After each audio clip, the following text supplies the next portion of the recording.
বিনিয়োগকারী বন্ধুরা, আসসালামু আলাইকুম। আশা করি আপনারা ভালো আছেন। এখন আমি আপনাদের সাথে ইন্স্যুরেন্সের একটা আপডেট দেওয়ার চেষ্টা করব। ইন্স্যুরেন্সের আপডেট না দিলে তো অ্যানালিসিসের 16 কলা পূর্ণ হয় না। তো ইন্স্যুরেন্স এখনও সবচেয়ে ভালো অবস্থায় আছে। তো টেক্সটাইল উঠে আসতেছে, ঠিক আছে। আজকে টেক্সটাইল কারেকশান হয়েছে এবং এই কারেকশানের পরে আর সামনে যায় কি না একটু কনফিউশন আছে। যাই হোক, তো এখন ইন্স্যুরেন্সের অ্যানালিসিসটা একটু শেয়ার করি আপনাদের সাথে। আসেন অ্যানালিসিসে চলে যাই। এই যে দেখেন, আমি দেখাইছি মনে হয় একটু আগে, এই যে ইন্স্যুরেন্সের সাপোর্টটা দেখেন, এইটা আলটিমেটলি সাপোর্ট লেভেলে আসে, বা ওই যে রিটেস্টের যে সাপোর্ট বলছি সেই লেভেলে আসে। খুব একটা সমস্যা নাই, খুব একটা প্রবলেম নাই, আলটিমেটলি ওকে আছে। তার মানে রিটেস্টটা এখনও ওকে আছে। রিটেস্ট ওকে থাকা মানে কি, আমরা এই লেভেল থেকে যদি রিটেস্ট সফল হয় তাহলে প্রাইসকে বা ইন্স্যুরেন্সকে এই লেভেল থেকে বুলিশলি বা পজিটিভলি উপরে উঠে আসতে হবে। এটা হলো আপ ট্রেন্ডের রিটেস্ট, ঠিক আছে। আপ ট্রেন্ডের রিটেস্টের ক্ষেত্রে কী হবে, আপ ট্রেন্ডের রিটেস্টে এই উঠছে, এই সাপোর্টে আসছে, তারপরে আবার উঠবে, then that would be called a retest. Otherwise এটা কারেকশান। তো এই রিটেস্ট হতে হলে এটা হতে হবে। আশা করি বুঝতে পেরেছেন। তো আমরা আশা করতে পারি কি না আমি দেখব এখন। তো আমি ফিবোনাচিটা উঠাই ফেলতেছি, উঠাই আপনাদেরকে দেখানোর চেষ্টা করব। দেখেন এই ফিবোনাচিটাতে কত সুন্দর একটা মেজারমেন্ট, আপনারা দেখেন, এগুলো আপনাদেরকে দেখানো হয়নি আগে। এই যে দেখেন, এখানে একটা রেজিস্ট্যান্স, কীভাবে ছন্দ অনুযায়ী, কীভাবে সিনক্রোনাইজড, কীভাবে ক্যালকুলেটেড মুভমেন্ট। এই যে দেখেন, এখানে একটা রেজিস্ট্যান্স, এই যে এখানে একটা রেজিস্ট্যান্স দেখেন, এই রেজিস্ট্যান্স, উপরেরটা একটা রেজিস্ট্যান্স, তারপরে দেখেন এখানে একটা রেজিস্ট্যান্স, এই যে এখানে একটা রেজিস্ট্যান্স, ফিবোনাচির ইয়েটা দেখেন, এই যে এখানে একটা রেজিস্ট্যান্স, সাপোর্ট, এ রেজিস্ট্যান্স, সাপোর্ট, সাপোর্ট, এ রেজিস্ট্যান্স, এই লাইনে support, resistance, resistance, resistance, support, support. তারপরে দেখেন এখানে একটা রেজিস্ট্যান্স, একটা সাপোর্ট, এইভাবেই আসলে টেকনিক্যাল অ্যানালিসিস। এই যে support, support, support, support, support, এগুলো সব সাপোর্ট, এই যে রেজিস্ট্যান্স, এই যে রেজিস্ট্যান্স, এই সাপোর্ট। তারপরে নিচের লাইনটা দেখেন, নিচের লাইনেও একই, এই রেজিস্ট্যান্স, রেজিস্ট্যান্স, রেজিস্ট্যান্স। আশা করি বুঝতে পেরেছেন। এভাবে বাজার হিসাব মেনে চলে, সিস্টেম মেনে চলে।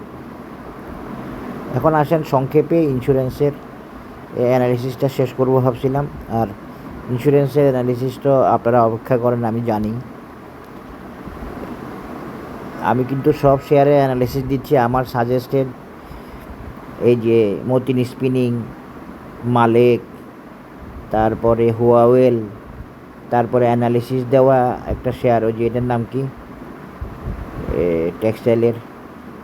যাই হোক, শেয়ারগুলো সব ভালো করা শুরু করছে, ভালো করতেছে। তবে টেক্সটাইলের আমি একটা রেজিস্ট্যান্স দেখেছি, এটা একটু খেয়াল রাখবেন। এখন দেখেন ইন্স্যুরেন্স যদি আমি ইমা নিই,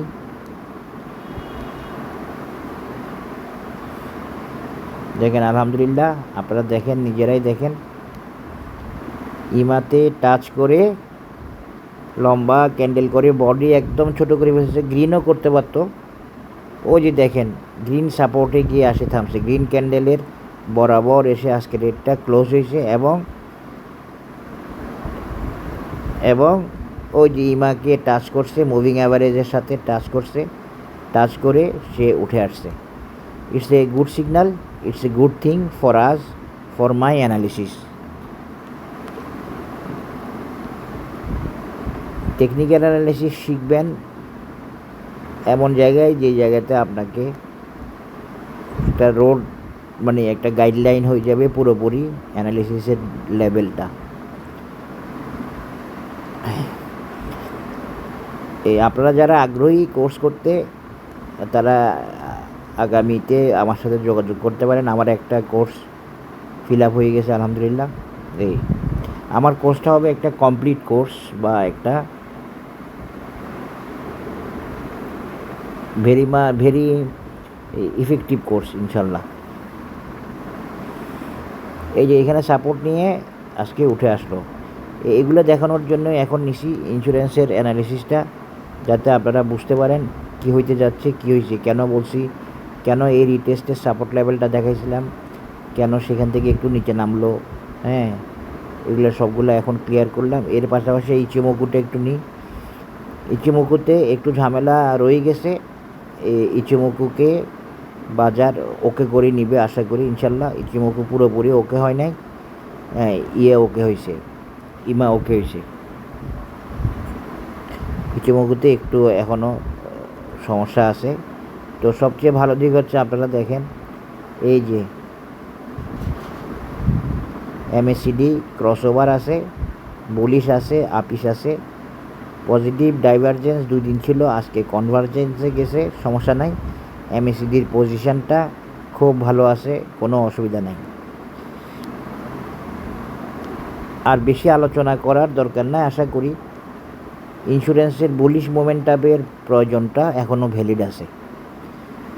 ইন্স্যুরেন্সের বুলিশ মোমেন্টাম মানে ইন্স্যুরেন্স বুলিশলি উঠে আসার প্রয়োজনটা এখনও ভ্যালিড আছে। তবে যত কথাই বলি, আপনারা আগে এই 58কে ভ্যালু দিবেন, 58-র দিকে খেয়াল রাখবেন, কারণ ইন্স্যুরেন্সের অনেকগুলো ইন্স্যুরেন্সই টার্গেট মিট করে ফেলছে বলা যায়, অনেকগুলো 10-12টা।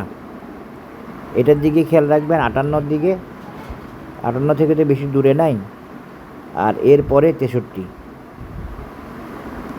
এই দুইটাই আমাদের নেক্সট রেজিস্ট্যান্স বা সাপোর্ট হিসেবে থাকবে। আশা করি আপনারা বুঝতে পেরেছেন। এইটা নাইলে এটা।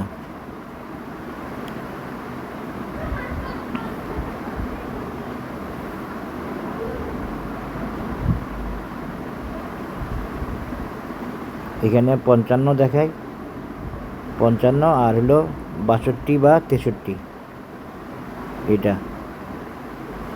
এই দুইটার দিকে এই দুইটা রেজিস্ট্যান্সে আমাদের নেক্সট রেজিস্ট্যান্স হিসেবে থাকবে।